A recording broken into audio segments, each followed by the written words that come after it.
আসসালামু আলাইকুম ওয়া রাহমাতুল্লাহ। আব্দুল্লাহ ইবনে মাসউদ রাদিয়াল্লাহু তাআলা আনহু হইতে বর্ণিত, তিনি বলেন, সামিআতু রাসূলুল্লাহি সাল্লাল্লাহু আলাইহি সাল্লাম, আমি রাসূল সাল্লাল্লাহু আলাইহি সাল্লামকে বলতে শুনেছি, ইন্না মিন আশরাতিস সাআত, পৃথিবীর বুকে কিয়ামতের আলামত অনেক রয়েছে, তার মধ্যে এটি একটি কিয়ামতের আলামত, ইযা কানাতিত তাহিয়াতু আলাল মারিফা, মানুষ পরিচিত লোককে, শুধুমাত্র কেবলমাত্র চিনার লোককে, পরিচিত লোককে সালাম দিবে আর অপরিচিত লোককে সালাম দিবে না।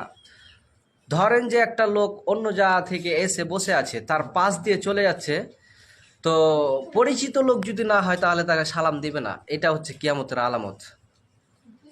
অত্র হাদিস বিবরণ দ্বারা বোঝা যাচ্ছে যে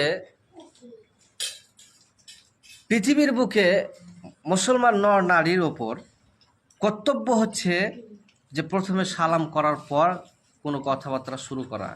তার মানে যদি সালাম না দিয়ে কথাবার্তা শুরু করে দেয় তাহলে তার কথাবার্তা বলার কোনো অধিকার রাখে না, কথাবার্তা বলার তার ক্ষমতা রাখে না। তার মানে আগে সালাম দিতে হবে, তারপরে কোনো কথা।